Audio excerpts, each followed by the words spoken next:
Absolutely. British Army show. First thing, however, we can't trial anything unless we've got a way of collecting it if it's broken. And the vehicle you see in front of you here is the prime example of that, okay?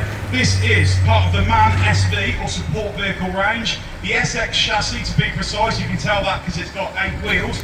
And also, the big crane is the giveaway that this is the SVR, or support vehicle recovery. That crane can be used to pick up anything up to about 15.5 tons, and when used in conjunction with a winch at the back, it is able to lift and pull most vehicles out of the ditch if required. Now, as a vehicle, this is, you said yesterday, you know, like, oh, it's not armoured, is it? But it is up the front, and you can add armour if it's bad guys get in, etc. So, recovery vitally important in this day and age. Absolutely. Recovery is not its only tool, as it were. This is the medium-sized Swiss Army knife. That crane can be used for lifting things in a maintenance environment. When you use 2 SVRs together, it's perfectly capable of lifting the turret off of a Challenger 2 for repair. Fantastic bit of kit, isn't it? This is a craft. Absolutely. So we've just had the small utility knife.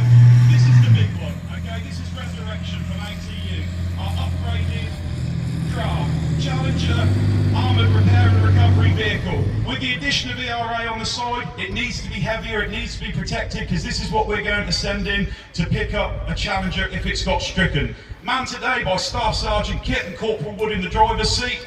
Their family's here, so I'm under pain of death to mention that. This is what's used to pull things. The crane that you see on there is purely there to lift back decks off of Challenger 2s and take the pack out. It is not there as a recovery asset. The recovery element of this is the big winch that you see at the front, and then at the rear you'll notice large metal bars designed to form an A-frame for towing tanks out of trouble.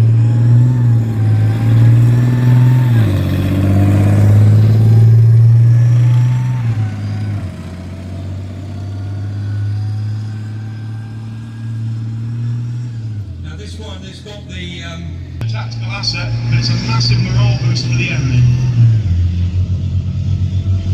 Now, I've talked to the crew earlier on of the craft, and everyone loves it, don't they? It really does what it's meant to do, and it looks the part as well. And that dozer blade on the front, urban operations, roadblocks, that's going to get you out of trouble. It's going to get you out of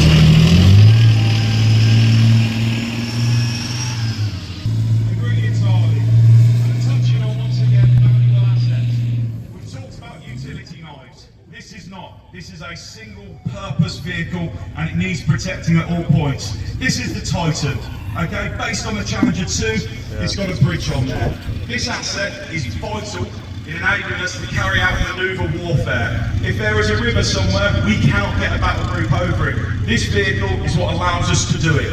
Mounted today with a Mark 10 bridge, which got an impressive length of 24.5 metre span.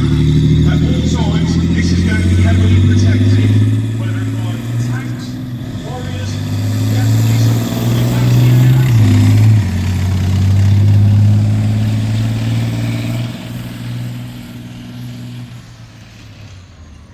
Crewed by the engineers, this is part of a range of what we call the T2 series, and this is Challenger chassis-based support vehicles. Defence position. If you want to get at the enemy the other side, they're going to be blowing up the bridges. You've still got to get across to advance or retreat, whatever the situation is. So again, this wouldn't be on its own that way. You know, you're going to be using the rest of your force in that sort of, you know, covering manner. Absolutely. So in this situation, we've found the correct crossing. Before that is even contemplated moving forward, we're going to have tanks. A troop of tanks in Overwatch. They're going to be looking over the objects, so they're not looking at the immediate ground, they're looking in depth, 1-2 kilometres away, ready to react to any sign of enemy movement. As HR has been given, this is going to advance, but it's not going to advance by itself. This is going to be sandbagged by a troop of tanks, i.e. you're going to have 4 tanks crawling forward. The tank's job there is to attract enemy fire. We cannot lose this asset. It will deny the momentum, and it will in effect stop us dead in our tracks. You'll see it smoking there, yeah?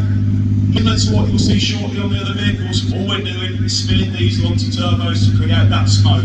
Very effective, but as remember, with all smoke, it stops the enemy seeing, but it can also stop you seeing. So you've got to be diligent with your use of it.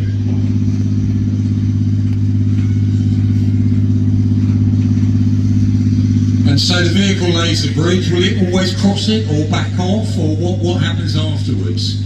I can think of very few examples where the Titan would go over that. What's going to happen as soon as that bridge is laid, the Titan's going to recover back to its engineer hide.